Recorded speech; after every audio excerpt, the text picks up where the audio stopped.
বাহির থেকে দেখে প্রত্যেকটা মানুষের লাইফ যতটা স্মুথ মনে হয়, আসলে ভেতর থেকে কোনো মানুষের লাইফই এতটাও স্মুথ না। প্রেগনেন্সির সময়টা কিন্তু একটা মেয়ের জন্য অনেক বেশি গুরুত্বপূর্ণ। যেরকমটা অনেক বেশি আনন্দদায়ক, সেরকম কিন্তু অনেক বেশি কষ্টদায়কও। তো আমি তো সেই সময়টার মধ্যে দিয়ে যাচ্ছি। তবে আপনারা আমার ভিডিও, আমার চলাফেরা, আমার কাজকর্ম, আমার লাইফস্টাইল কোনো কিছু দেখে বুঝতেই পারবেন না যে আসলে আমি প্রেগনেন্সির একটা জার্নি দিয়ে যাচ্ছি।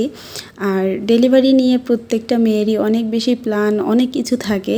আমার মনে হয় আমিই একমাত্র মেয়ে যার ডেলিভারি নিয়ে কোনো অগ্রিম কোনো প্ল্যান নেই। মানে কোনো প্ল্যানবিহীন আমি ডেলিভারির সময়ের দিকে এক এক করে আগাচ্ছি। পুরো ভিডিওটা জুড়ে যদি আপুরা আমার সঙ্গেই থাকেন, তাহলে আমার প্রেগনেন্সির এই জার্নি নিয়ে অনেক অনেক কিছুই আপনারা জানতে পারবেন আজকের ভিডিওতে। আশা করি পুরো ভিডিওটা জুড়ে আপনারা আমার সঙ্গেই থাকবেন আর আপনাদের কাছে ভালো লাগবে। যদি ভিডিওটি ভালো লাগে তাহলে প্লিজ ভিডিওটিতে একটি লাইক দিয়ে আমার চ্যানেলটি সাবস্ক্রাইব করে আমার চ্যানেলের সঙ্গেই থেকে যেতে পারেন। সেই সাথে আপনাদের যে কোনো মতামত আমাকে কমেন্ট বক্সে জানাতে পারেন, কারণ আপনাদের কমেন্ট পড়তে এবং কি রিপ্লাই করতে আমার অনেক বেশি ভালো লাগে।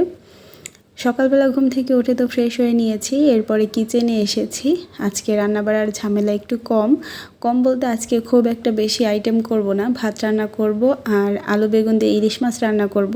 সেই সাথে গত দিনেরই মেয়ের ডিমান্ড ছিল, মেয়ে হচ্ছে পাউরুটি ভাজি খাবে ডিম দিয়ে, তো মেয়েকে সেটাই করে দিব। এই হচ্ছে আজকে সিম্পল সকালে রান্নাবাড়া আমার। চাল ধোয়া পানিটা আমি প্রায় সময় রেখে দেওয়ার চেষ্টা করি, এটা আমি গাছে দেই। যেহেতু আমরা বারান্দাতে অল্প মাটিতে গাছ লালন পালন করি, তো গাছের একটু এক্সট্রা কেয়ার সবসময় নিতে হয়। আগে আমার যখন শারীরিক অবস্থা খুব ভালো ছিল, আমি খুব বেশি গাছের যত্ন করতাম, আমার প্রতিটা গাছ অনেক বেশি সুন্দর ছিল। তবে বর্তমানে একা হাতে সব কিছু সামলাতে একটু হিমশিম খাওয়ার কারণে আমার গাছগুলোরও অবস্থা একটু খারাপ। তারপরও চেষ্টা করি সময় সুযোগ বুঝে একটু হলেও যত্ন নেওয়ার বা যত্ন করার। তো আমি সময় বুঝে চাল ধোয়া পানিটা গাছের গোড়াতে দিয়ে দিব। এখন ভাতটা বসিয়ে দিচ্ছি, এরপর কাটাকুটো করে তরকারিটাও বসাবো।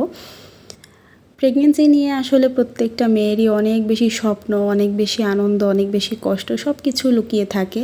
কারণ এই জার্নিটা যেরকম সুখময়, সেরকম কিন্তু অনেকটা কষ্টেরও বটে। বিশেষ করে যারা আমরা বাসা বাড়িতে নিজের ফ্যামিলি থেকে অনেক বেশি দূরে থাকি, আমাদের কথা আর কি বলবো। যারা এরকম সিচুয়েশনে পড়েছেন শুধুমাত্র তারাই আমার মনে হয় এটা উপলব্ধি করতে পারবেন। আমি আগে থেকে কখনো এই বিষয়গুলোতে অভ্যস্ত ছিলাম না, এবং কি আমি তো এইসব বিষয়ে কোনো অভিজ্ঞতাও আমার ছিল না। তবে এই ইউটিউব প্ল্যাটফর্মে এসে আমি মনে করি আমার মধ্যে এত বেশি ধৈর্য এসেছে, আমার মধ্যে এত বেশি সাহস এসেছে, আর মানে মানসিক দিক দিয়ে আমি অনেক বেশি স্ট্রং হয়ে গিয়েছি আমি এই ইউটিউব প্ল্যাটফর্মে কাজ করতে এসে। আপনারা আমাকে কতদিন থেকে চিনেন আমি জানি না, তবে মাঝে মাঝে এরকম কমেন্ট পাই। আমার চ্যানেলের শুরু থেকে আমার ভিডিওগুলো আপুরা দেখে, তারা এখনও আমার ভিডিও দেখছে, তারা জেনে থাকবে যে আসলে আমি কতদিন ধরে ইউটিউবিং করি। আমি আসলে কয়েক বছর ধরে যেহেতু ইউটিউবিং করে যাচ্ছি, তো এর মধ্যে দিয়ে ইউটিউব থেকে ওরকমভাবে কোনো কিছুই পাইনি। আর এই না পাওয়া নিয়ে এত বছর ধরে কাজ করে যাচ্ছি, তো এটা আসলে চারটেখানি কথা না, অনেক বেশি ধৈর্যের পরীক্ষা এখানে দিতে হয়। আর আমার মনে হয় ইউটিউবের এই বিষয়টা নিয়ে ধৈর্য ধরতে ধরতে অনেক অনেক আপুদের সাথে পরিচয় হয়েছে, অনেক আপুদের সাথে কথা বলেছি, অনেক আপুদের ভিডিও দেখেছি। সব কিছু করতে করতে আমার ভিতরে এত বেশি সাহস সঞ্চয় হয়ে গেছে, মানসিক দিক দিয়ে এত বেশি স্ট্রং হয়ে গিয়েছি। এখন এই ডেলিভারির 9টা মাস আমি একা একা পার করছি, মানে 9টা মাস তো এখনও হয়নি, আমার 4 মাস একদম শেষের দিকে, 5 মাস শুরু হবে 2-1-এর মধ্যে। তো ইনশাল্লাহ পুরো জার্নিটা হয়তো বা একা একাই কাটাবো। আর ডেলিভারি নিয়ে আসলে আমার ওইরকম কোনো প্ল্যান প্রোগ্রাম নেই, আমার সব কিছুর উপরে এত বেশি আল্লাহর উপর ভরসা আছে। আমার মনে হয় যে যে কোনো জিনিস আল্লাহর হুকুম ছাড়া হয় না, প্রত্যেকটা জিনিসে আল্লাহর হুকুম লাগে। তবে উসিলা বা চেষ্টা তো অবশ্যই আছে। তবে আমি এমন একটা পরিস্থিতির মধ্যে দিয়ে যাচ্ছি, যেটা হচ্ছে ডেলিভারি নিয়ে কোনো কিছু প্ল্যান করার মতো পরিস্থিতি, মন মানসিকতা কোনো কিছুই আমার নেই। দ্বিতীয়বার যখন আমি জানতে পারি যে আমার এই জার্নিটা শুরু হয়েছে, আলহামদুলিল্লাহ আমি এত বেশি খুশি ছিলাম, কারণ এই দিনটার জন্য আমরা কয়েক মাস অপেক্ষা করেছি। তো আল্লাহ তাআলা তারপর আমাদের এই সুখবরটা জানিয়েছে। তো আমি আমার ফ্যামিলির সবাই অনেক বেশি খুশি ছিলাম। তবে আমার ডেলিভারির ডেটটা এমন একটা টাইমে পড়েছে, সেটা হচ্ছে রোজার পরীক্ষা, মানে ডিসেম্বর মাসের শেষ জানুয়ারি মাসের শুরু এরকম একটা টাইমে। তবে ডেলিভারি কিন্তু সবার ক্ষেত্রে একদম অ্যাকুরেট টাইমে হয় না, অনেকের একটু আগেও হয়ে যায়। তো আমি সারাটা বছর আমার মেয়েকে এত কষ্ট করে পড়াশোনা করাচ্ছি, ওর পড়াশোনার পিছনে এত বেশি এফোর্ট দিচ্ছি। তো আমার আসলে মেয়ের ফাইনাল পরীক্ষা বাদ দিয়ে কোনো দিকে যাওয়া বা বাবার বাসাতে যাওয়া এটা কোনোভাবে সম্ভব হবে কিনা আমি জানি না। তবে আমার আম্মু তার দিক থেকে এমন একটা পরিস্থিতিতে পড়েছে, আমার ডেলিভারির সময় সেও আসতে পারবে কিনা এটারও কোনো নিশ্চয়তা নেই। তো বলতে পারেন একটা অনিশ্চিত কি বলে ভবিষ্যতের দিকে আগাচ্ছি। আসলে আল্লাহর ওপর আমি বিশ্বাস রাখি, ভরসা রাখি। আল্লাহ তাআলা আমার রিজিক যেখানে লিখে রেখেছে আমি তো সেখানে যাবই, বা আমার আম্মু আব্বুর রিজিক যেখানে লিখে রেখেছে তারাও সেখানে থাকবে। আর আল্লাহর হুকুম ছাড়া আসলে কোনো কিছুই হয় না। তবে আল্লাহ তাআলার কাছে সবসময় বলি, আল্লাহ তুমি হঠাৎ কোনো বিপদ দিও না। তুমি যদি হঠাৎ বিপদ দাও তাহলে সেটা সামলে উঠতে অনেক বেশি কষ্ট হবে। যেহেতু আমার বাবার বাসা মানিকগঞ্জ আর আমি থাকি কুমিল্লাতে, তো দুইটার দূরত্ব কত বেশি এটা আপনারা বুঝতেই পারছেন। তো এত লম্বা একটা জার্নি বা এত দূরত্ব থেকে আসলে হঠাৎ বিপদের মোকাবেলা করাটা অনেক বেশি কষ্ট। এখানে রোজার বাবা আমি, আর রোজা ছাড়া আমাদের ওই রকম পরিচিত কেউই নেই, জাস্ট রোজার বাবার কিছু কলিগরা আছে। তো আসলে সব কিছু তো কলিগদের দেওয়া হয় না, ফ্যামিলি মেম্বারও কিন্তু প্রয়োজন হয়। আমি সংসারে যে কাজকর্মগুলো করি বা আমি যেভাবে চলাফেরা করি, যেভাবে যা কিছু করছি, কোনো কিছু দেখে আপনাদের মনে হবে না যে আমি একজন প্রেগনেন্ট বা অসুস্থ সময় পার করছি। কারণ আমি মানসিক দিক দিয়ে অনেক বেশি স্ট্রং, আর মনের দিক থেকে আমার অনেক বেশি জোর আছে। আর আমার সব কিছুর উপর আল্লাহর উপর ভরসা যে আল্লাহ তাআলা যেটা করবে ভালোর জন্য করবে। আর এখানে যেহেতু আমি একা আছি, আমাকে একাই সব কিছু করতে হবে। আমি শারীরিক দিক থেকে যতটুকু পারি না পারি, মানসিক দিক থেকে তার বেশি পারি। তো এভাবে করেই আগাচ্ছি। যেমন হচ্ছে আমার ডক্টর প্রথমে আমাকে দেখে বলেছিল আমি যেন একদমই সিঁড়ি আপ ডাউন না করি। যেহেতু আমার বাসাটা 6 তলাতে, আমি হচ্ছে রোজাকে আনতে যাই প্রতিদিন, ওকে নিয়ে মাদ্রাসাতে যেতাম, বসে থেকে ওকে নিয়ে আসতাম। তো ডাক্তার আমাকে বলেছে 6 তলা সিঁড়ি একদমই যেন আমি আপ ডাউন না করি।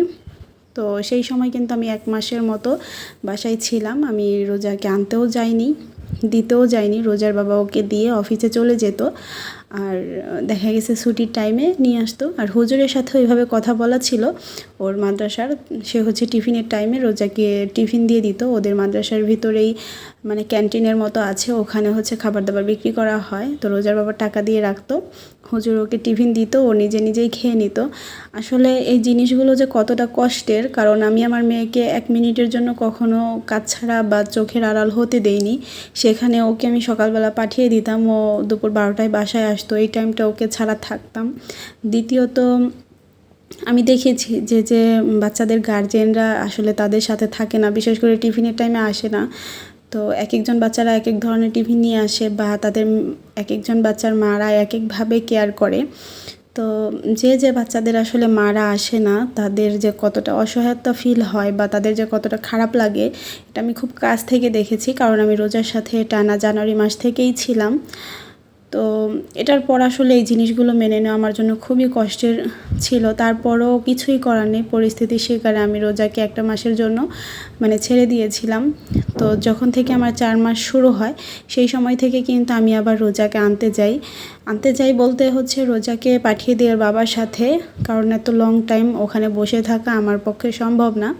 রোজার বাবা ওকে মাদ্রাসাতে পৌঁছিয়ে দিয়ে তারপরে হচ্ছে অফিসে চলে যায়, আর আমি হচ্ছে রোজার টিফিনের টাইমটাতে চলে যাই। ওকে টিফিন খাইয়ে তারপর একটু সময় বসে থেকে একদম ছুটির পর নিয়ে আসি। তো প্রেগনেন্সির এই জার্নিতে আসলে কয়জন মেয়ে এরকম প্রতিদিন 6 তলা সিঁড়ি আপ ডাউন করে আমি জানি না। আমারও কিন্তু শারীরিক বেশ অনেক প্রবলেমই আছে। তারপরও দেখা গেছে আমি পরিস্থিতির শিকার, মনের দিক থেকে অনেক বেশি স্ট্রং, যে আমার চারপাশে কেউ নেই, তবে আমার মাথার উপরে আল্লাহ আছে। আল্লাহ আমাকে অবশ্যই সকল পরিস্থিতি সামলানোর মতো শক্তি, সাহস সব কিছু দিবে এবং কি আমাকে সুস্থ রাখবে। এই বিশ্বাস নিয়েই আসলে আগাচ্ছি, এই বিশ্বাস নিয়েই সব কিছু করছি। তো ভবিষ্যৎ নিয়ে কোনো প্ল্যান না থাকলেও আল্লাহর ওপরে অবশ্যই ভরসা আছে, আল্লাহ যেটা করবেন ইনশাআল্লাহ তার বান্দার মঙ্গলের জন্যই করবেন। তবে আমার প্রিয় আপুদের কাছে অনেক দোয়া চাইবো আমি যে আমার জন্য আপনারা সবাই দোয়া করবেন। আমি কিন্তু আমার বিজনেসটাও বন্ধ করিনি, বিজনেসটাও রানিং করে যাচ্ছি। মানে আমি চেষ্টা করছি নিজে অ্যাক্টিভ থাকার, সবসময় সব ধরনের কাজকর্মের সাথে নিজেকে যুক্ত রাখার। কারণ বিছানায় শুয়ে বসে থাকতে বা সারাক্ষণ ফোন নিয়ে বসে থাকতে আমার একদমই ভালো লাগে না। আমার মনে হয় হাতে যতটুকু অবসর টাইম পাবো এতটুকু সময় যদি নিজেকে কোনো কাজে বিজি রাখি তো শরীর মন দুটোই ভালো থাকবে। তো সেই দিক থেকেই হচ্ছে আমি কাজগুলো ছাড়ছি না। এখন কিন্তু আমি ইউটিউবে রেগুলার ভিডিও দিচ্ছি, যেটা আমি প্রেগনেন্সির শুরু থেকে একদমই পারিনি।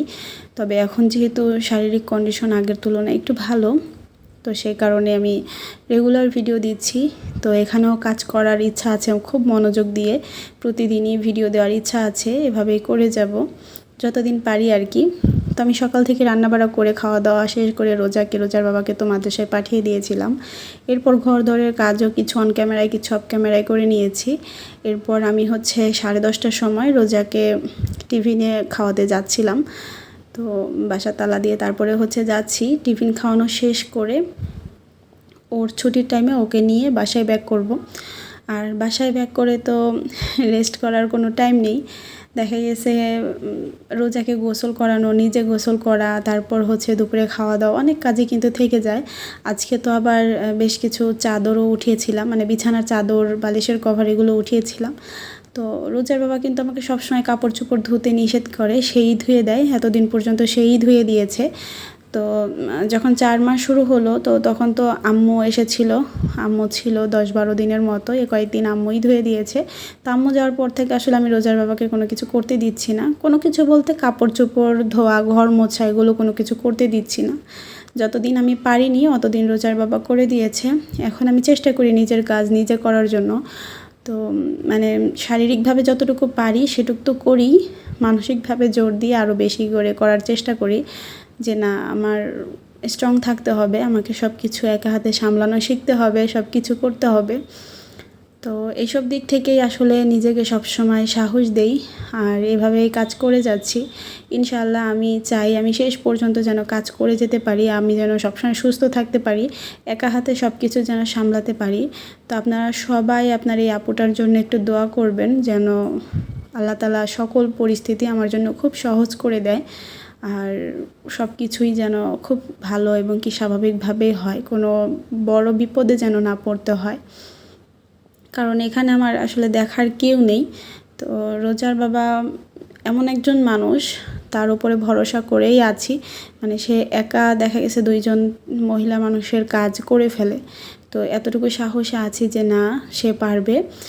তো তারপরও দেখা যাক আসলে আল্লাহ কী করে। মনের অনেক কথাই আসলে আপনাদের সাথে শেয়ার করে ফেলেছি। জানি না আমার কথাগুলো কেমন লেগেছে।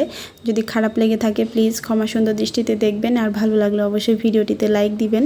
আজকের ভিডিও থেকে আমি এখানে বিদায় নিয়ে নিব। দেখা হবে পরবর্তী কোনো ভিডিওতে। আল্লাহ হাফেজ।